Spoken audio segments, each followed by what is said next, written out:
Then God blessed Noah and his sons, saying to them, "Be fruitful and increase in number and fill the earth. The fear and dread of you will fall upon all the beasts of the earth, and all the birds of the air, upon every creature that moves along the ground, and upon all the fish of the sea. They are given into your hands. Everything that lives and moves will be food for you. Just as I gave you the green plants, I now give you everything. But you must not eat meat that has its lifeblood still in it. And for your lifeblood I will surely demand an accounting. I will demand an accounting from every animal. And from each man too, I will demand an accounting for the life of his fellow man. Whoever sheds the blood of man, by man shall his blood be shed, for in the image of God has God made man. As for you, be fruitful and increase in number, multiply on the earth and increase upon it." Then God said to Noah and to his sons with him, "I now establish my covenant with you and with your descendants after you, and with every living creature that was with you, the birds, the livestock, and all the wild animals, all those that came out of the ark with you, every living creature on earth. I establish my covenant with you. Never again will all life be cut off by the waters of a flood. Never again will there be a flood to destroy the earth." And God said, "This is the sign of the covenant I am making between me and you and every living creature with you, a covenant for all generations to come. I have set my rainbow in the clouds, and it will be the sign of the covenant between me and the earth. Whenever I bring clouds over the earth and the rainbow appears in the clouds, I will remember my covenant between me and you and all living creatures of every kind. Never again will the waters become a flood to destroy all life. Whenever the rainbow appears in the clouds, I will see it and remember the everlasting covenant between God and all living creatures of every kind on the earth." So God said to Noah, "This is the sign of the covenant I have established between me and all life on the earth." The sons of Noah who came out of the ark were Shem, Ham, and Japheth. Ham was the father of Canaan. These were the three sons of Noah, and from them came the people who were scattered over the earth. Noah, a man of the soil, proceeded to plant a vineyard. When he drank some of its wine, he became drunk and lay uncovered inside his tent. Ham, the father of Canaan, saw his father's nakedness and told his two brothers outside.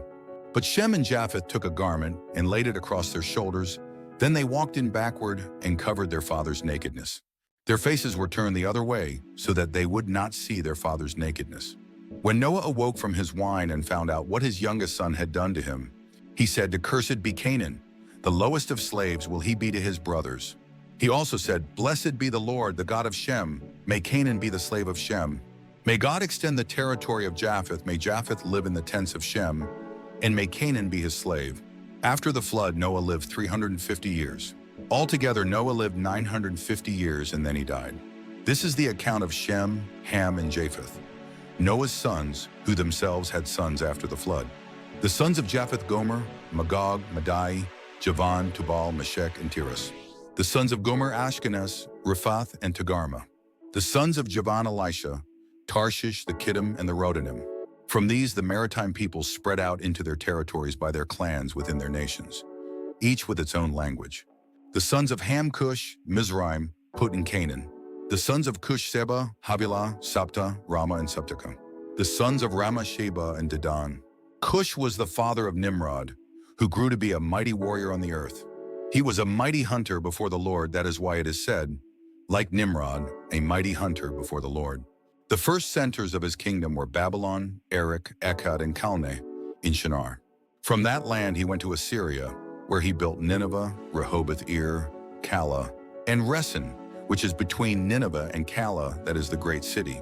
Mizraim was the father of the Ludites, Anamites, Lehabites, Naphtuhites, Pathrusites, Caslahites, from whom the Philistines came, and Caphtorites.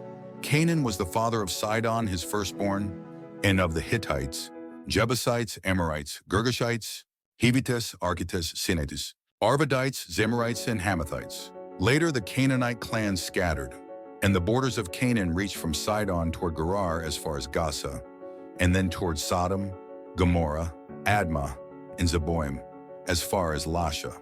These are the sons of Ham by their clans and languages, in their territories and nations. Sons were also born to Shem, whose older brother was Japheth. Shem was the ancestor of all the sons of Eber. The sons of Shem: Elam, Ashur, Arphaxad, Lud, and Aram. The sons of Aram: Uz, Hul, Gether, and Mesha. Arphaxad was the father of Shelah, and Shelah the father of Eber. 2 sons were born to Eber. One was named Peleg because in his time the earth was divided. His brother was named Joktan. Joktan was the father of Almadad, Sheleph, Hazarmaveth, Jerah, Hadoram, Uzal, Dikla, Obal, Abimael, Sheba, Ophir, Havilah, and Jobab. All these were sons of Joktan. The region where they lived stretched from Mesha toward Sephar in the eastern hill country. These are the sons of Shem by their clans and languages, in their territories and nations. These are the clans of Noah's sons according to their lines of descent within their nations. From these the nations spread out over the earth after the flood. Now the whole world had one language and a common speech. As men moved eastward, they found a plain in Shinar and settled there. They said to each other, "Come, let's make bricks and bake them thoroughly." They used brick instead of stone and tar for mortar. Then they said, "Come, let us build ourselves a city with a tower that reaches to the heavens, so that we may make a name for ourselves and not be scattered over the face of the whole earth." But the Lord came down to see the city and the tower that the men were building. The Lord said, "If as one people speaking the same language they have begun to do this, then nothing they plan to do will be impossible for them. Come, let us go down and confuse their language so they will not understand each other."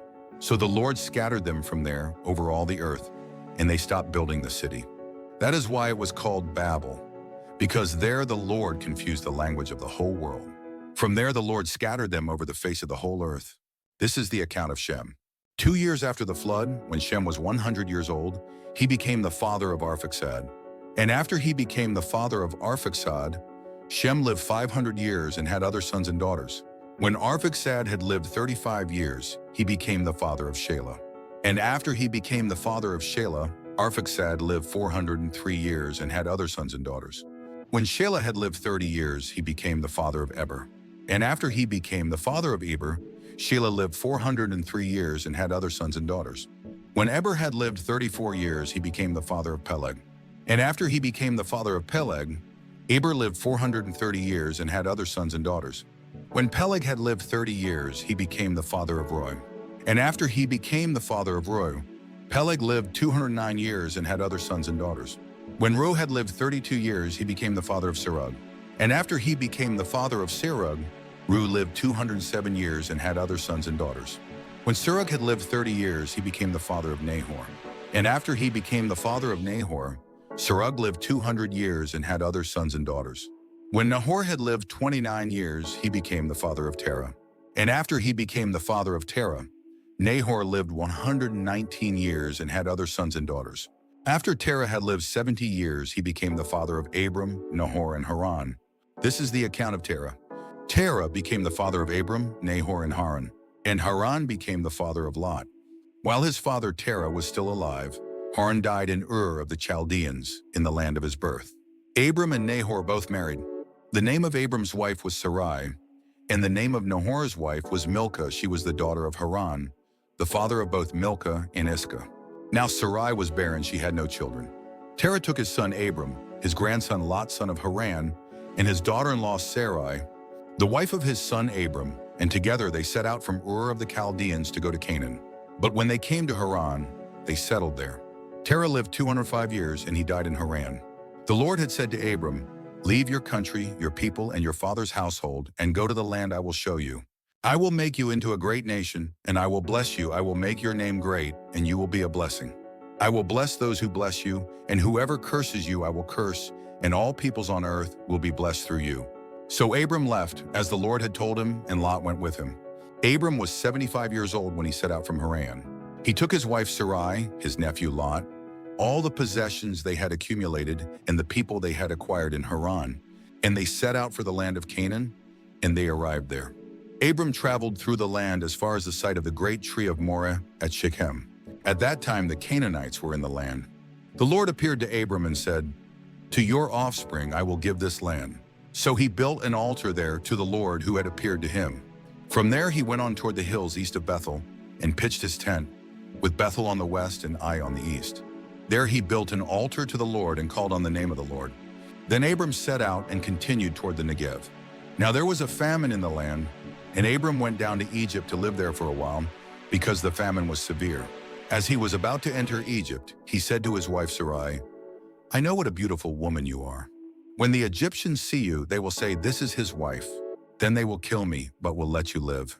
Say you are my sister, so that I will be treated well for your sake, and my life will be spared because of you." When Abram came to Egypt, the Egyptians saw that she was a very beautiful woman.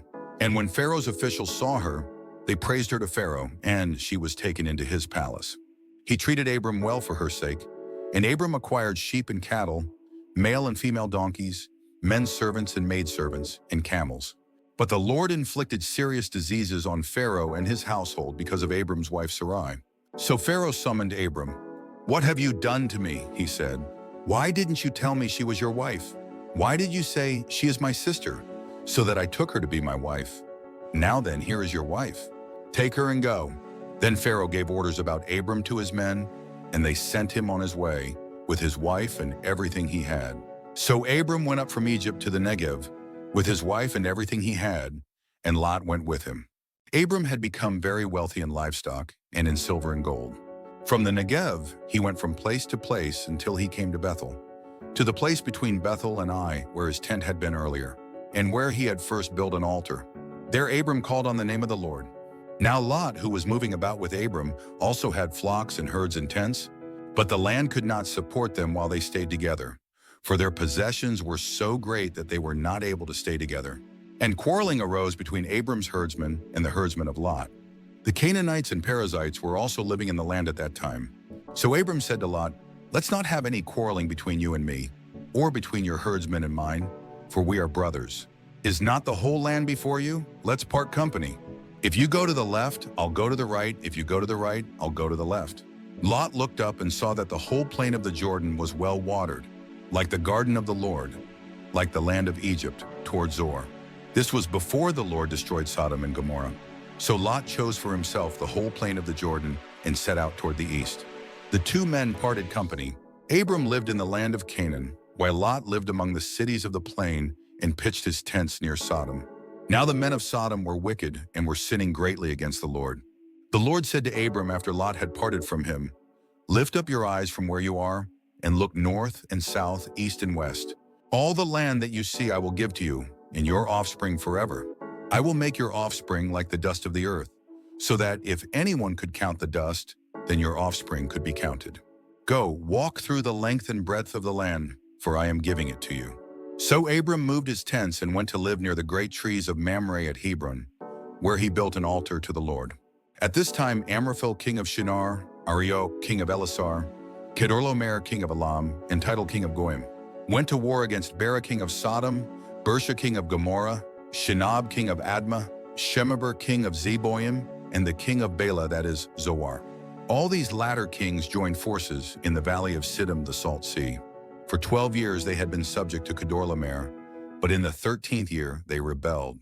In the 14th year, Kedorlaomer and the kings allied with him went out and defeated the Rephates in Ashtaroth Karnaim, the Zuzites in Ham, the Emites in Shaveh Kiriathaim, and the Horites in the hill country of Seir, as far as El Paran near the desert.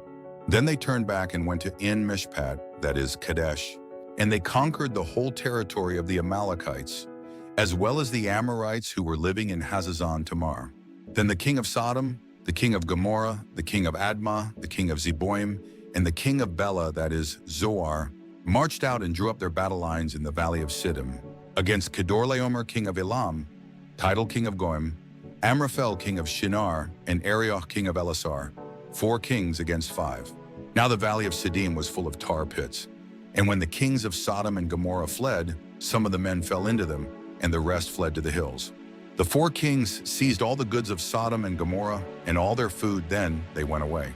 They also carried off Abram's nephew Lot and his possessions, since he was living in Sodom. One who had escaped came and reported this to Abram, the Hebrew. Now Abram was living near the great trees of Mamre the Amorite, a brother of Eshcol and Aner, all of whom were allied with Abram. When Abram heard that his relative had been taken captive, he called out the 318 trained men born in his household and went in pursuit as far as Dan. During the night, Abram divided his men to attack them, and he routed them, pursuing them as far as Hobah, north of Damascus. He recovered all the goods and brought back his relative Lot and his possessions, together with the women and the other people. After Abram returned from defeating Kedorlaomer and the kings allied with him, the king of Sodom came out to meet him in the valley of Shavi, that is, the king's valley. Then Melchizedek, king of Salem, brought out bread and wine. He was priest of God Most High. And he blessed Abram, saying, Blessed be Abram by God Most High, creator of heaven and earth. And blessed be God Most High, who delivered your enemies into your hand. Then Abram gave him a tenth of everything. The king of Sodom said to Abram, Give me the people and keep the goods for yourself. But Abram said to the king of Sodom, I have raised my hand to the Lord God Most High, creator of heaven and earth, and have taken an oath, that I will accept nothing belonging to you, not even a thread or the thong of a sandal, so that you will never be able to say, I made Abram rich. I will accept nothing but what my men have eaten, and the share that belongs to the men who went with me, to Aner, Eshcol, and Mamre. Let them have their share. After this, the word of the Lord came to Abram in a vision. Do not be afraid, Abram. I am your shield, your very great reward. But Abram said, O sovereign Lord, what can you give me since I remain childless, and the one who will inherit my estate is Eliezer of Damascus? And Abram said, You have given me no children, so a servant in my household will be my heir. Then the word of the Lord came to him. This man will not be your heir, but a son coming from your own body will be your heir. He took him outside and said, Look up at the heavens and count the stars, if indeed you can count them. Then he said to him, So shall your offspring be. Abram believed the Lord, and he credited it to him as righteousness. He also said to him, I am the Lord who brought you out of Ur of the Chaldeans to give you this land to take possession of it. But Abram said, O sovereign Lord, how can I know that I will gain possession of it? So the Lord said to him, Bring me a heifer, a goat, and a ram, each 3 years old, along with a dove and a young pigeon. Abram brought all these to him, cut them in two, and arranged the halves opposite each other, the birds. However, he did not cut in half. Then birds of prey came down on the carcasses, but Abram drove them away. As the sun was setting, Abram fell into a deep sleep, and a thick and dreadful darkness came over him. Then the Lord said to him, Know for certain that your descendants will be strangers in a country not their own, and they will be enslaved and mistreated 400 years. But I will punish the nation they serve as slaves, and afterward they will come out with great possessions. You, however, will go to your fathers in peace and be buried at a good old age. In the 4th generation, your descendants will come back here, for the sin of the Amorites has not yet reached its full measure. When the sun had set and darkness had fallen, a smoking firepot with a blazing torch appeared and passed between the pieces. On that day, the Lord made a covenant with Abram and said, To your descendants I give this land, from the river of Egypt to the great river, the Euphrates, the land of the Kenites, Kenizzites, Cadmonites, Hittites, Perizzites, Rephaim, Amorites, Canaanites, Girgashites, and Jebusites. Now Sarai, Abram's wife, had borne him no children, but she had an Egyptian maidservant named Hagar. So she said to Abram, The Lord has kept me from having children. Go, sleep with my maidservant, perhaps I can build a family through her. Abram agreed to what Sarai said. So after Abram had been living in Canaan 10 years, Sarai his wife took her Egyptian maidservant Hagar and gave her to her husband to be his wife. He slept with Hagar, and she conceived. When she knew she was pregnant, she began to despise her mistress. Then Sarai said to Abram, You are responsible for the wrong I am suffering. I put my servant in your arms, and now that she knows she is pregnant, she despises me. May the Lord judge between you and me. Your servant is in your hands, Abram said. Do with her whatever you think best. Then Sarai mistreated Hagar, so she fled from her. The angel of the Lord found Hagar near a spring in the desert. It was the spring that is beside the road to Shur.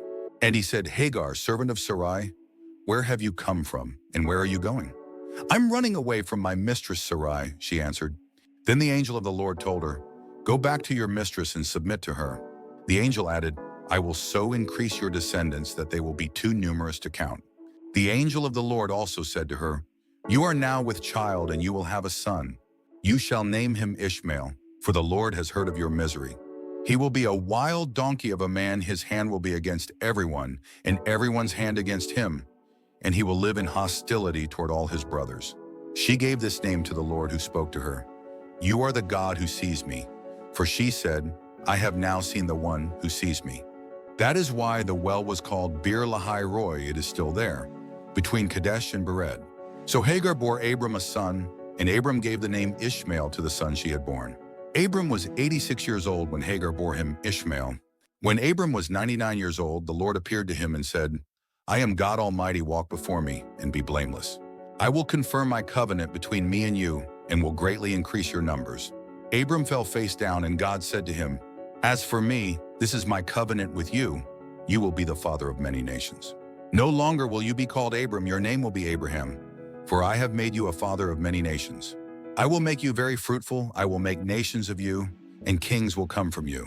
I will establish my covenant as an everlasting covenant between me and you and your descendants after you for the generations to come, to be your God and the God of your descendants after you. The whole land of Canaan, where you are now an alien, I will give as an everlasting possession to you and your descendants after you, and I will be their God." Then God said to Abraham, "As for you, you must keep my covenant, you and your descendants after you for the generations to come. This is my covenant with you and your descendants after you. The covenant you are to keep, every male among you shall be circumcised. You are to undergo circumcision, and it will be the sign of the covenant between me and you. For the generations to come, every male among you who is 8 days old must be circumcised, including those born in your household or bought with money from a foreigner, those who are not your offspring. Whether born in your household or bought with your money, they must be circumcised. My covenant in your flesh is to be an everlasting covenant. Any uncircumcised male who has not been circumcised in the flesh will be cut off from his people. He has broken my covenant." God also said to Abraham, "As for Sarai, your wife, you are no longer to call her Sarai. Her name will be Sarah. I will bless her and will surely give you a son by her. I will bless her so that she will be the mother of nations. Kings of peoples will come from her." Abraham fell face down. He laughed and said to himself, "Will a son be born to a man 100 years old? Will Sarah bear a child at the age of 90? And Abraham said to God, "If only Ishmael might live under your blessing." Then God said, "Yes, but your wife Sarah will bear you a son, and you will call him Isaac. I will establish my covenant with him as an everlasting covenant for his descendants after him. And as for Ishmael, I have heard you, I will surely bless him. I will make him fruitful and will greatly increase his numbers. He will be the father of 12 rulers, and I will make him into a great nation. But my covenant I will establish with Isaac, whom Sarah will bear to you by this time next year." When he had finished speaking with Abraham, God went up from him. On that very day, Abraham took his son Ishmael, and all those born in his household or bought with his money, every male in his household, and circumcised them, as God told him. Abraham was 99 years old when he was circumcised, and his son Ishmael was 13. Abraham and his son Ishmael were both circumcised on that same day. And every male in Abraham's household, including those born in his household or bought from a foreigner, was circumcised with him.